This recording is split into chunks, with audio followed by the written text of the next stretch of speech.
Hey there.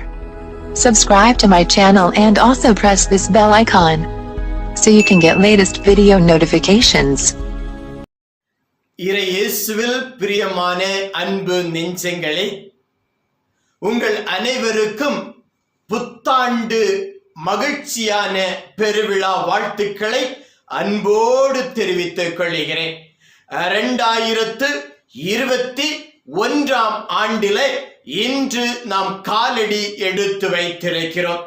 2020 ஆண்டை இறைவன் ஆசீர்வதித்து வழி நடத்தி நம்மை பாதுகாத்தது போல இந்த புதிய ஆண்டிலே இறைவனுடைய அன்பும் பராமரிப்பும் பாதுகாப்பும் நம்மோடு இருக்க வேண்டும்.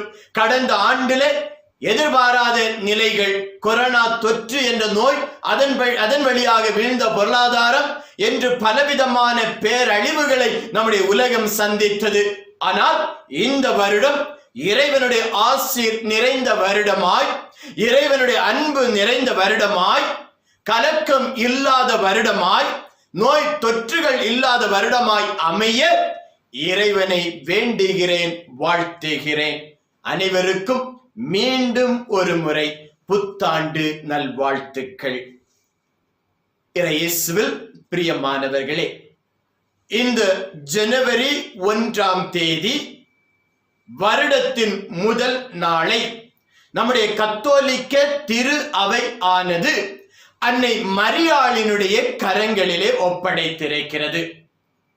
அன்னை மரியாளினுடைய கரங்களிலே ஒப்படைத்து அன்னை மரியாள் இறைவனின் தாய் என்ற பெருவிழாவை இன்று கொண்டாடி மகிழ்கின்றது. இதை நான் இப்படி சிந்தித்து பார்க்கிறேன். இந்த உலகத்துல ஒரு குழந்தை பிறக்கும் பொழுது அந்த குழந்தைக்கு இந்த உலகத்தை அடையாளப்படுத்துவது, பெற்றோரை அடையாளப்படுத்துவது, உறவுகளை அடையாளப்படுத்துவது ஒரு தாய். ஏனெனில் பிறந்த குழந்தை கண்ணை கட்டி காட்டில் விட்டால் எப்படி இருக்குமோ அப்படி ஒரு உணர்வில் தான் இருக்கும். அப்படிப்பட்ட குழந்தைக்கு அனைத்தையும் சொல்லிக் கொடுத்து பராமரித்து வழி நடத்துவது தாய். அதே போல இந்த புதிய ஆண்டு 2021 எப்படி இருக்கும் என்று நமக்கு தெரியாது. ஆனால் இந்த ஆண்டிலே நம்மை அன்னை மரியாளின் கரங்களிலே ஒப்பு கொடுத்து அன்னை மரியாளின் வழியாக இந்த புதிய வருடத்துக்குள்ளே நுழைய திருச்சபை நம்மை அழைக்கிறது. புனித நசியான்ஸ் கிரகோரியார் சொல்லுவார், அன்னை மரியா இறைவனின் தாய் என்பதை ஏற்றுக்கொள்ளாதவர்கள் இறைவனுக்கு எதிராக இருக்கிறார்கள் என்று சொல்லுவார். ஆக அன்னை மரியாள் இறைவனின் தாய் என்ற வரலாற்றை சற்று பின்னோக்கி பார்க்கின்ற பொழுது, அன்னை மரியாள் இறைவனின் தாய், ஆண்டவரின் தாய் என்ற வார்த்தையை முதலாக சொன்னது யார் என்றால் தூய ஆவியானவர். எவ்வாறு? லூக்கா 1 இறை வார்த்தைகளே, என் ஆண்டவரின் தாய் என்னிடம் வர நான் யார்? சொன்னது எலிசபெத். ஆனால் எலிசபெத்தோ தூய ஆவியால் ஆளுமை செய்யப்பட்டு ஆள்கொள்ளப்பட்டு தூய ஆவியினால் நிறைந்து அந்த வார்த்தையை உந்தி தள்ளுகிறாள். தூய ஆவியானவர் சொல்லுகிறார், இதோ மரியாள் இறைவனின் தாய். தூய ஆவியார் சொன்ன அந்த வார்த்தையை நான் எதிர்த்து நிற்க முடியுமா? மீற முடியுமா? மீறினால், எதிர்த்தால் தூய ஆவியானவரை நாம் எதிர்க்கிறோமே, தூய ஆவியானவரை நாம் பழித்து நிற்கிறோமே. முதல் வார்த்தை தூய ஆவியாரிடம் இருந்து வருகிறது.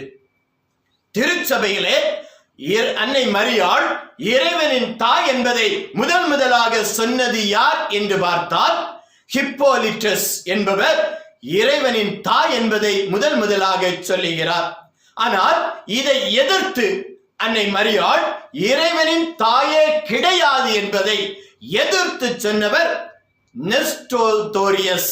இந்த நெஸ்டோரியஸ் என்பவர் இவர் இறைவனின் தாய் இல்லை என்பதை சொன்னார்.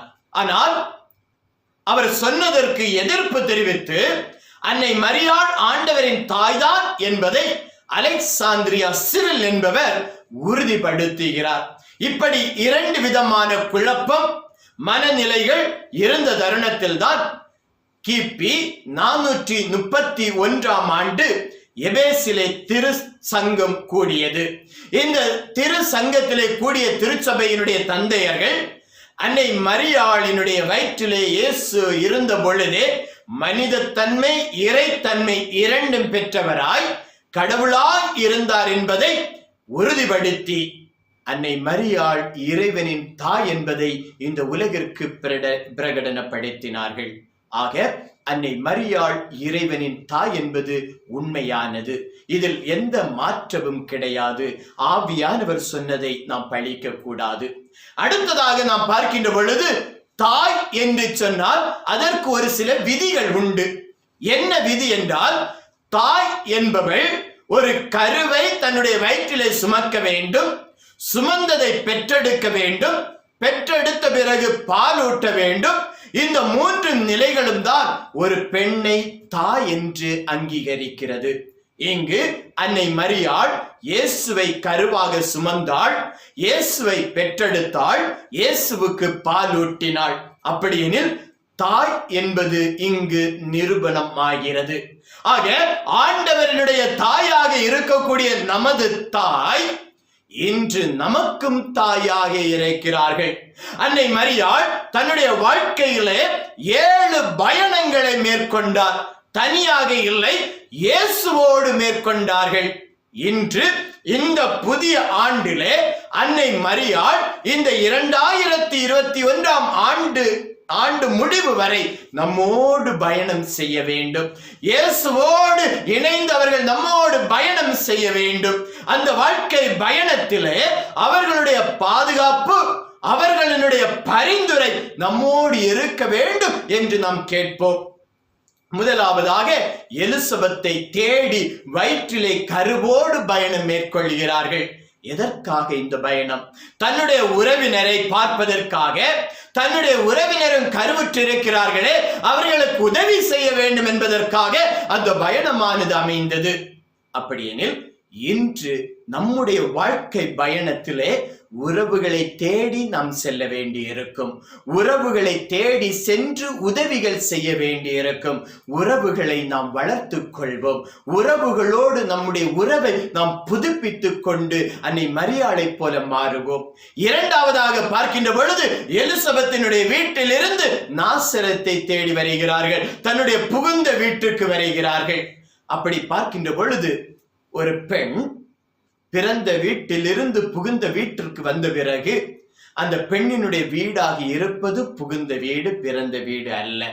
பிறந்த வீட்டுக்கு சென்றாலும் தன்னுடைய வீடு புகுந்த வீடுதான், கணவனுடைய வீடுதான் என்ற நிலை இருக்க வேண்டும். அப்படியெனில் உறவுகளை நாம் தேடி செல்லுகிறோம், உறவுகளை புதுப்பித்துக் கொள்ளுகிறோம். அதே வேளையில் நம்முடைய குடும்பத்தையும் நாம் கவனிக்க வேண்டும். நம்முடைய குடும்பத்தில் இருக்கக்கூடிய ஒவ்வொருவருக்கும் வேண்டியதையும் இந்த பயணத்திலே நாம் செய்து கொடுக்க வேண்டும். மூன்றாவதாக பெத்லகேம் செல்லுகிறார்கள். எதற்காக? பெயரை பதிவு செய்வதற்காக. அந்த அரசு கட்டளையை ஏற்று அவர்கள் செல்லுகிறார்கள். அப்படியெனில் இந்த வருடத்திலே அரசிடமிருந்து ஒரு சில நிலைகள் நமக்கு வரலாம். அரசுக்காக செய்யக்கூடிய நிலைகள், கடமைகள் இருக்கலாம். அரசாங்கத்திற்கான கடமைகள் இருக்கலாம். அந்த கடமைகளையும் நாம் செய்வதற்கு தவறக்கூடாது. அடுத்ததாக எகிப்துக்கு செல்லுகிறார்கள் குழந்தையின் உயிரை காப்பாற்ற. எகிப்திலே அன்னை மரியாள் ஒரு அகதியாய் அங்கு இருந்து தன்னுடைய மகனை காப்பாற்றுகிறார்கள். இன்று நாம் வாழக்கூடிய உலகத்திலே துன்பங்கள், வேதனைகள் பல வரலாம்.